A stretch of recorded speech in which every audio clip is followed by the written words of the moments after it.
Podemos, sí.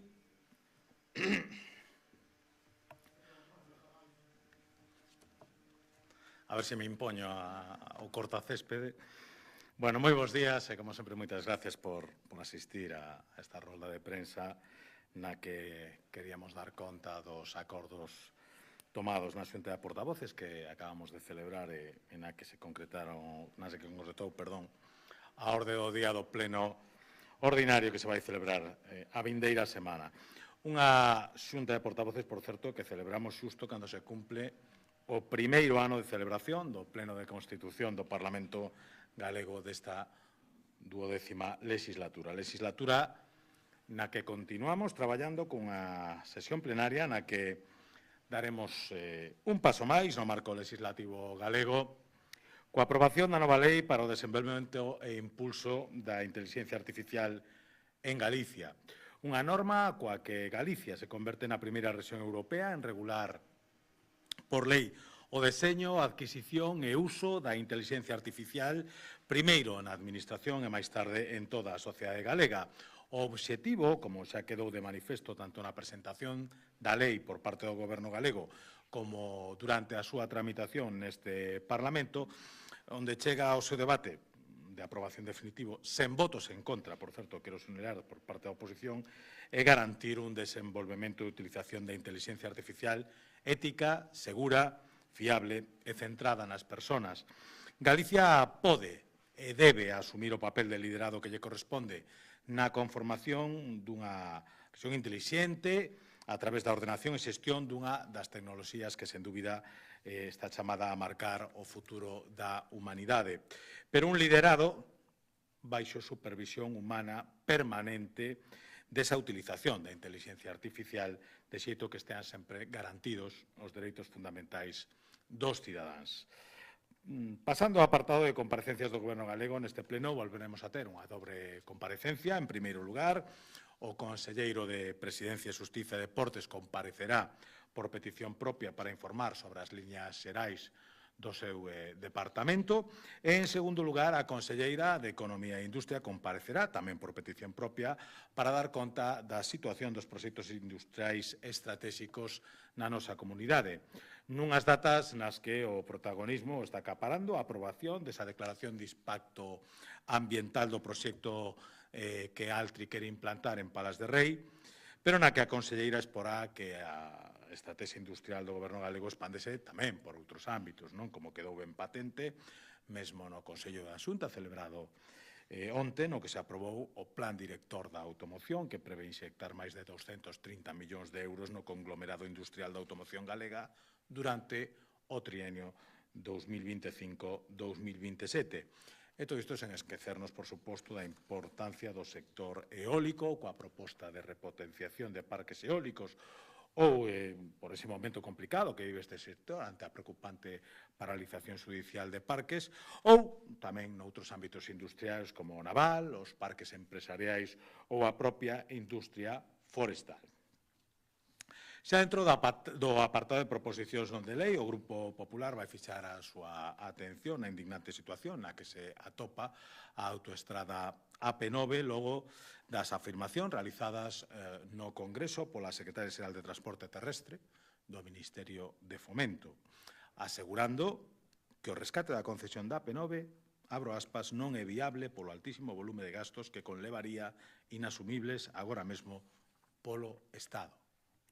Xa está ben de que os socialistas, tanto dende o Goberno de España como dos seus secuaces en Galicia, estean a tomar o pelo a todos os galegos coas súas constantes atrancos, a transferencia e as promesas incumpridas sobre esta autovía. Porque só hai que lembrar que levamos 38 aprazamentos por parte da Mesa do Congreso a tramitación da proposición de lei remitida por este Parlamento solicitando a transferencia da AP9. 38 aprazamentos. E que dicir da promesa lanzada a bombo prato durante a campaña electoral galega polo candidato socialista dunha AP9 libre de peaxes. Promesa que se atrevou a reiterar hai pouco máis dunha semana, no Congreso que o relixiu como secretario xeral dos socialistas galegos en presencia do propio Pedro Sánchez, que, por certo, deu a calada por resposta. Poucos días antes este anuncio de que lle caera en riba o pau da secretaria de Transportes, negando en retundo o rescate da autoestrada. Diante desta situación, desde o Grupo Popular queremos que os grupos políticos deste Parlamento volvan a manifestar a súa postura sobre a AP9 e para iso imos someter a votación, en primeiro lugar, a solicitude ao Goberno de Pedro Sánchez para que culmine o proceso de transferencia da titularidade e competencia sobre esta autoestrada de conformidade coa proposición de lei aprobada por unanimidade neste Parlamento, poñendo fin ao boicot que está a levar no Congreso a través da mesa da súa presidencia a tramitación desta proposición de lei. En segundo lugar,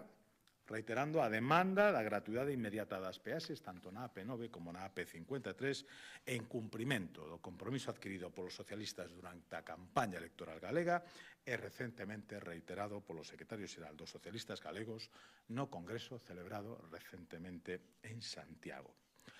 E tamén incluímos a solicitude de que o Goberno de España informe sobre as actuacións que está a levar a cabo diante dos requerimentos formulados pola Comisión Europea respecto das prórrogas do contrato da concesión da AP9, atendendo a demanda da Xunta para celebrar unha xuntanza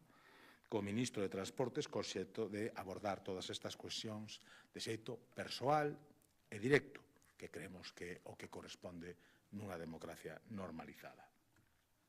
Xa dentro do apartado de preguntas ao Goberno galego, imos poñer o noso interés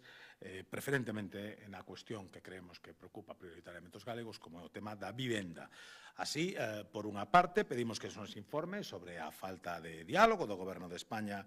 coas comunidades autónomas a hora de poñer en marcha os avais a compra de vivenda que se terán que xestionar precisamente polas propias comunidades autónomas. E, por outra parte, preguntamos sobre as medidas que está a poñer en marcha a Xunta para axudar a mocidade no seu acceso á vivenda, como o recentemente aprobado bono alugueiro. Por último, a terceira das preguntas do Grupo Popular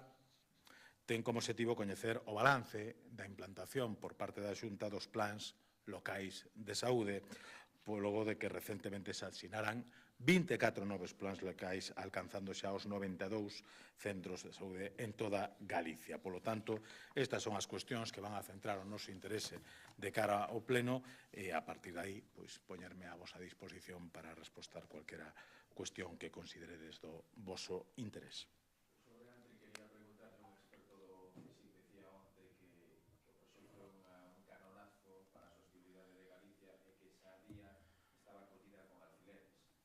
Bueno,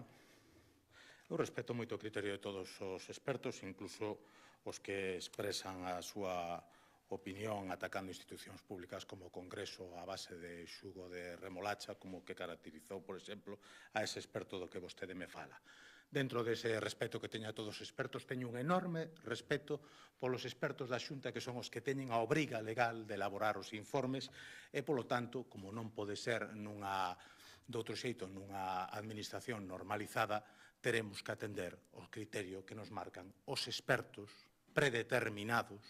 por lei para emitir esos informes. O resto, a nosa máxima consideración, os temos a todos en conta, pero evidentemente estamos obligados a atender o criterio experto dos técnicos que teñen a obriga de facer esa avaliación e de emitir esos informes. E a esas vai a ser a opinión experta que nos vamos a quietar, polo menos, dende o Grupo Parlamentario Popular.